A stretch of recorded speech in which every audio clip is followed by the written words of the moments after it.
മഹത്വമേ മഹത്വമേ മഹത്വം തന്നാമത്തിനേ. മഹത്വമേ മഹത്വമേ മഹത്വം തന്നാമത്തിനേ. മഹത്വത്തിനും സ്തോത്രയാഗത്തിനും യോഗ്യൻ. മഹത്വത്തിനും സ്തോത്രയാഗത്തിനും യോഗ്യനെല്ലാം നാളും. ബാലന്മാർ വൃദ്ധന്മാർ യുവതികൾ യുവാക്കന്മാരും. ബാലന്മാർ വൃദ്ധന്മാർ യുവതികൾ യുവാക്കന്മാരും. തപ്പുകൾ കിന്നരം കൈത്താളമേ ലത്താൽ. തപ്പുകൾ കിന്നരം കൈത്താളമേ ലത്താൽ വാഴ്ത്തിയിടട്ടെ. എല്ലാ മഹത്വവും നമ്മൾ ദൈവത്തിന് കൊടുക്കണം. ദൈവം ഒരിക്കലും അരുളി ചെയ്തു, ഞാൻ എൻ്റെ മഹത്വം ആർക്കും വിട്ടുകൊടുക്കത്തില്ല. ഈ ഭൂമിയിലെ മനുഷ്യനോ ഈ ഭൂമിയിൽ മനുഷ്യനിർമ്മിത വിഗ്രഹങ്ങൾക്കോ എൻ്റെ മഹത്വം ഞാൻ വിട്ടുകൊടുക്കുകയില്ല.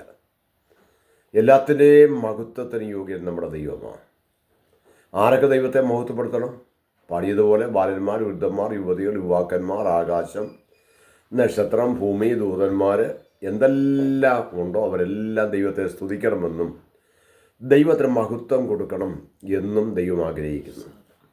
അപ്പോസ്തലനായ പൗലോസ് കോരിന്ത്യ സഭയുടെ ദൂത് പറയുമ്പോൾ വിളിച്ചു പറയുന്നു. 1 കൊരിന്ത്യർ ലേഖനം 6-ാമത്തെ അധ്യായത്തിൻ്റെ അവസാന ഭാഗത്തിൽ പറയുന്നു, ആകയാൽ നിങ്ങളുടെ ശരീരം കൊണ്ട് ദൈവത്തെ മഹത്വപ്പെടുത്തുകയും. നമ്മൾ സാധാരണ ദൈവത്തെ മഹത്വം കൊണ്ട് നമ്മുടെ വാ കൊണ്ട് ശബ്ദം ഉയർത്തിയാക്കുക, ഹല്ലേലൂയ, സ്തോത്രം, അല്ലെങ്കിൽ ഗ്ലോറി ടു ഗോഡ്, ദൈവത്തിന് മഹത്വം എന്നൊക്കെ പറയുക. എന്നാൽ അതിൽ നിന്ന് അല്പം ഒരു വ്യത്യാസം വരുത്തി പൗലോസ് അപ്പോസ്തലൻ പറയുന്നു. ഏത് സഭയോടാ? കോരിന്ത്യ സഭയോടാ. കോരിന്ത്യ സ്റ്റാർട്ട് ചെയ്യുമ്പോൾ ഒരു കൃപാവരത്തിനും കുറവില്ലാത്തൊരു സഭയായി മുൻപോട്ട് വന്നൊരു ദൈവസഭ. ആ സഭയിൽ പിന്നത്തേതിൽ പല വർഷങ്ങളായി ദുർനടപ്പാചരിക്കാൻ തുടങ്ങി. പലവിധ വചനവിരുദ്ധമായ കാര്യങ്ങൾ സഭയിൽ ഉള്ളാടാൻ തുടങ്ങി. അങ്ങനെ വന്നപ്പോൾ പൗലോസ് അവരോട് പറയുക, സഹോദരന്മാരെ, നിങ്ങളുടെ ശരീരം കൊണ്ട് ദൈവത്തെ നിങ്ങൾ മഹത്വപ്പെടുത്തണം. അപ്പോൾ ഇന്ന് നാം ഓർക്കുക, നമ്മുടെ ശരീരം ദൈവത്തിൻ്റെ മന്ദിരമാണ്. അതിനു മുമ്പേ 2 കാര്യം പൗലോസ് ഓർപ്പിച്ചിരുന്നു. ദൈവത്തിന് ദാനമായി നിങ്ങളിരിക്കുന്ന പരിശുദ്ധാത്മാവിൻ്റെ മന്ദിരമാകുന്നു നിങ്ങളുടെ ശരീരമെന്നും നിങ്ങളെ വിലയ്ക്ക് വാങ്ങിയിരിക്കാൻ നിങ്ങൾ താന്താങ്ങൾക്കുള്ളവരല്ല എന്നും അറിയുന്നില്ലയോ എന്നൊരു കാര്യം പറഞ്ഞു. അതുകൂടെ മറ്റു വാക്യം ഇങ്ങനെ പറയുന്നു, നിങ്ങൾ ദൈവത്തിൻ്റെ മന്ദിരമെന്നും ദൈവത്തിൻ്റെ ആത്മാവ് നിങ്ങൾ വസിക്കുന്നു അറിയുന്നത് ഈ മന്ദിരത്തെ ദൈവം നശിപ്പിക്കും. അപ്പം നമ്മുടെ ശരീരമെന്ന് പറയുന്നൊരു മന്ദിരമാണ്. ഈ മന്ദിരത്തിലാണ് ദൈവത്തെ ആത്മാവ് വസിക്കേണ്ടത്.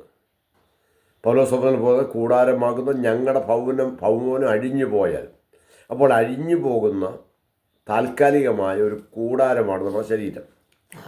ഈ ശരീരത്തിൽ സ്വർഗത്തിലെ ദൈവം ഒരു അത്യന്തമായ ശക്തി ദൈവത്തിൻ്റെ ആത്മാവിനെ നമുക്ക് തന്നിരിക്കുകയാണ്. അപ്പോൾ തന്നിരിക്കുന്ന ഈ ശരീരം മറ്റൊരു കാര്യത്തിനും വിനിയോഗിക്കാൻ പാടില്ല. 6-ാമത്തെ അധ്യായത്തിൽ അനവധി കാര്യങ്ങൾ പറയുന്നു. അന്യായം ചെയ്യുന്നവർ ദൈവരാജ്യം അവകാശമാക്കിയില്ല. പിന്നെ നിങ്ങൾ യുവാക്കാരായിരുന്നു. പിന്നെ ആരൊക്കെയാണ്? വിഗ്രഹാരാധികൾ, വ്യഭിചാരികൾ, ദുർനടപ്പുകാർ, അശുദ്ധർ, ഇങ്ങനെ നീണ്ടൊരു ലിസ്റ്റ് പറയുന്നുണ്ട്.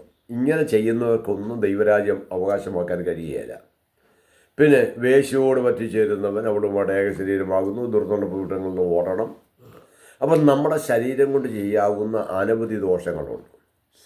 ഒരാൾ മദ്യപിക്കുന്നു, അവരുടെ ശരീരം കൊണ്ടല്ലേ ചെയ്യുന്നത്. ദുർനടപ്പാചരിക്കുന്നു, അവരുടെ ശരീരം കൊണ്ടാണ് ചെയ്യുക. ഒരാൾ വിഗ്രഹത്തെ ആരാധിക്കുന്നു, അത് നമ്മുടെ ശരീരം കൊണ്ടാണ്. അപ്പം നമ്മുടെ ശരീരം കൊണ്ട് ഒരുപാട് തെറ്റുകൾ വരാൻ സാധ്യതയുള്ള ലോകത്തിലാണ് നമ്മൾ ജീവിക്കുക. പൗലോസ് അപ്പോസ്തലൻ ഇവരെ ഓർപ്പിക്കുന്നത്, നിങ്ങളിങ്ങനെയൊക്കെ തെറ്റുകാരായിരുന്നു എങ്കിലും കർത്താവായ യേശുക്രിസ്തുവിൻ്റെ നാമത്തിലും ദൈവത്തിൻ്റെ ആത്മാവിനാലും നിങ്ങളെ കഴുകി ശുദ്ധീകരണം പ്രാപിച്ചിരിക്കുന്നവരാണ്. അപ്പോൾ അങ്ങനെ പ്രാപിച്ചിരിക്കുന്ന ദൈവമക്കൾ നിങ്ങളുടെ ശരീരം കൊണ്ട് ദൈവത്തെ നമ്മൾ മഹത്വപ്പെടുത്തണം. ഇനി ശരീരം കൊണ്ട് ദൈവത്തെ മഹത്വപ്പെടുത്തിയില്ലെങ്കിൽ എന്തോ സംഭവിക്കും? ബൈബിളകത്ത് 1-2 കാര്യം ഞാൻ നിങ്ങളെ ഒന്ന് ഓർമ്മപ്പെടുത്താം. പുതിയ നിയമത്തിൽ പുസ്തകത്തിൽ തന്നെ 12-ാം അധ്യായം നമ്മൾ പഠിക്കുമ്പോൾ അന്ന് ഭരിച്ചുകൊണ്ടിരുന്ന ഒരു രാജാവുടെ ഹെരോദ രാജാവ് എന്ന പേര്. അദ്ദേഹം ഒരിക്കൽ രാജസിംഹാസനം ഇരിക്കുന്നു. ജനങ്ങളെല്ലാം കൂടെ കൂടി വരുന്നു. ജനമെല്ലാം കൂടെ പറയുക, അയ്യോ ഇത് ദൈവദൂതനാ, ദൈവമാ എന്ന് ഉച്ചത്തിൽ പറയുമ്പോൾ അവിടെ ഒരു വാക്യം എഴുതിയിട്ടുണ്ട്, അവർ ദൈവത്തിന് മഹത്വം കൊടുക്കായികയാൽ ദൂതൻ വന്ന് ഹെരോദനെ അടിച്ചു, പെട്ടെന്ന് ഇത് കൃമിക്കിരയായി മാറി എന്ന് ഒരു വാക്യം എഴുതിയിട്ടുണ്ട്. നമ്മൾ ചിന്തിക്കുക, അദ്ദേഹം ചെയ്ത് തെറ്റെന്താ? എല്ലാ മഹത്വവും ദൈവത്തിനുള്ളതാണ്. ആ മഹത്വം കൊടുക്കാതിരുന്നത് കൊണ്ട് സംഭവിച്ചൊരു കാര്യമാണ് ഹെരോദ രാജാവിന് പറ്റിയ ഒരു അപകടം. ബൈബിളിനകത്ത് ഏതാണ്ട് 5-6 ഹെരോദ രാജാക്കന്മാരോട് പഠിക്കുന്നുണ്ട്. യേശുവിൻ്റെ കാലത്ത് പഠനം നടത്തിക്കുന്ന ഹെരോദ രാജാവാണ്. 2 വയസ്സിൽ താഴെയുള്ള കുട്ടികളെല്ലാം കൊല്ലാനായിട്ട് പദ്ധതി കിട്ടും ഹെരോദാവാണ്. കാലം മുമ്പോട്ട് കഴിഞ്ഞു. ആ ഹെരോദായ അവരെ ഫാമിലി നെയിമാണ് ഹെരോദിയർ എന്നുള്ളത്. അത് കഴിഞ്ഞു മുൻപോട്ട് കടന്നു. പിന്നെ അനവധി രാജാക്കന്മാർ ജീവിച്ചിരുന്നു. യേശു കർത്താവിനെ വിധിക്കാനായിട്ട് ഹെരോദ രാജാവിൻ്റെ അടുക്കൽ അയച്ച് നമ്മൾ വായിക്കുന്നുണ്ട്. ഇത് കഴിഞ്ഞ് മുമ്പോട്ട് വായിക്കുമ്പോൾ ഈ യാക്കോബിനെ കൊല്ലാനായിട്ട് വിധി കൽപ്പിച്ചത് ഹെരോദ രാജാവാണ്. അത് മാത്രമല്ല, പത്രോസിനെ കാലിലടച്ച് പെരുന്നാൾ കഴിഞ്ഞതിന് ശേഷം കൊല്ലാൻ പദ്ധതിയിട്ട് ഹെരോദ രാജാവാണ്. ഇവരെല്ലാം വളരെ ക്രൂരന്മാരായിട്ടാണ് കാണുന്നത്. അപ്പോൾ അങ്ങനെ ജീവിച്ച ഈ ഹെരോദാവിനെ ദൂതനടിച്ചിട്ട് അത് കൃമിക്കിരയായി മാറി. ഇത് ചെയ്യാൻ കാരണം ദൈവത്തിന് മഹത്വം കൊടുത്തില്ല. ഇതുപോലെ തന്നെയാണ് ബാബേലിലെ സംസ്ഥാനത്ത് ഭരിച്ചിരുന്ന നെബൂഖദ്നേസർ രാജാവ്. താൻ അഹങ്കാരം കൂടെ നിറയാൻ തുടങ്ങി.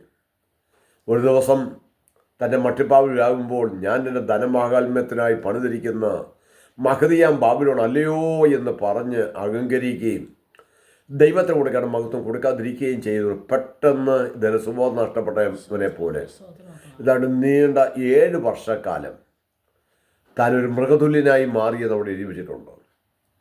ഇന്നും ഭൂമിയിൽ അനേകരങ്ങനെയാണ്.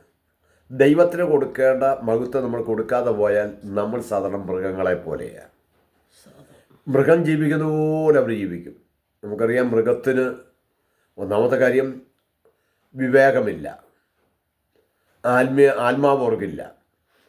ജനിക്കുന്നു, മരിക്കുന്നു, ഇങ്ങനെ പോവുകയാണ്. മൃഗതുല്യരാ. ഇങ്ങനെ ജീവിക്കാനാണോ ദൈവം നമ്മളെ വിളിച്ചിരിക്കുന്നത്? നമ്മുടെ ആത്മീയ മനുഷ്യരല്ലേ? നമുക്കുള്ളിൽ ആത്മാവുണ്ടല്ലോ. ആത്മാവ് നിത്യയിൽ പോകണമെന്നും ഈ ജഡം ഈ ഭൂമിയിലേക്ക് നമ്മൾ കളയും കർത്താവ് വരാൻ താമസിച്ചാൽ. കർത്താവ് വന്നാൽ ഈ ജഡത്തിന് രൂപാന്തരം ഉണ്ടാകും. പുതിയ രൂപാന്തര ശരീരത്തോടെ കർത്താവ് നമ്മൾ എതിരേൽക്കും. ഇതെല്ലാം ദൈവം തരുന്ന നമ്മുടെ പ്രത്യാശയുടെ കാര്യങ്ങളാണ്. അതുകൊണ്ട് പ്രിയരെ, നമ്മുടെ ജഡം കൊണ്ട് ദൈവത്തെ മഹത്വപ്പെടുത്തണം. ദൈവത്തിന് മഹത്വം കൊടുക്കാത്ത ഒരു കാര്യം നമ്മുടെ ജഡം നമ്മൾ ചെയ്യരുത്. ഇന്ന് മനുഷ്യർക്ക് ജഡം കൊണ്ട് എന്തെല്ലാം കാര്യങ്ങളാണ് ചെയ്യുക. ദൈവഹിതമില്ലാത്ത എന്തെല്ലാം കാര്യം ജഡം കൊണ്ട് ചെയ്യുന്നു. ഇതെല്ലാം ദൈവം വെറുക്കുന്ന കാര്യമാണ്. നമ്മുടെ ജഡം, നമ്മുടെ ജീവൻ അഥവാ ദേഹി, ആത്മാവ്, ഇതെല്ലാം ഉള്ളൊരു ജീവിതം നമുക്ക് ഭൂമിയിലുള്ളത്.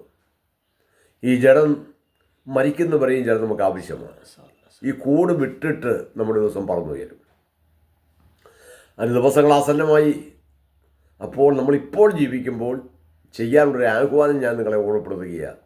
ഈ ജഡം കൊണ്ട് എത്രമാത്രം ദൈവത്തിന് മഹത്വം കൊടുക്കാൻ കഴിയും, അത്രമാത്രം മഹത്വം. നമ്മുടെ ശബ്ദം, നമ്മുടെ ആരോഗ്യം, നമ്മുടെ ആയുസ്, നമുക്ക് തരുന്ന ധനം, നമ്മുടെ സമയങ്ങൾ, നമുക്ക് തരുന്ന താലന്തുകൾ, കഴിവുകൾ, ഇതെല്ലാം ദൈവനാമത്തിനായി തീരണം. അതിലൂടെ നമുക്ക് സമർപ്പിക്കാം. ദൈവത്തോട് പ്രാർത്ഥിക്കാം, കർത്താവേ, കഴിഞ്ഞ നാളിൽ അങ്ങനെ ചെയ്യാൻ കഴിഞ്ഞില്ലെങ്കിൽ ഇന്ന് രാവിലെ ഒരു പ്രാവശ്യം സമർപ്പിക്കുക. ഞങ്ങൾക്ക് അങ്ങനെ ഞങ്ങളുടെ കൃപ നൽകണമേ എന്ന് പ്രാർത്ഥിക്കാം. സ്വർഗ്ഗപിതാവേ, നല്ല സമയത്തിന് വേണ്ടിയും നല്ല പ്രബോധനത്തിനായി സ്തോത്രം. ഈ കേൾക്കുന്ന ഞങ്ങളെല്ലാം ഒന്നിച്ച് ദൈവം അനുഗ്രഹിക്കണം. ഞങ്ങളുടെ ശരീരത്തോട് ദൈവത്തെ മഹത്വപ്പെടുത്തുവാനുള്ള അവസരം ദൈവം നൽകണം. അതിനുവേണ്ടി സമർപ്പിക്കുന്നു ക്രിസ്തുയേശുവിന്റെ നാമത്തിൽ തന്നെ. ആമേൻ. Thank you Lord.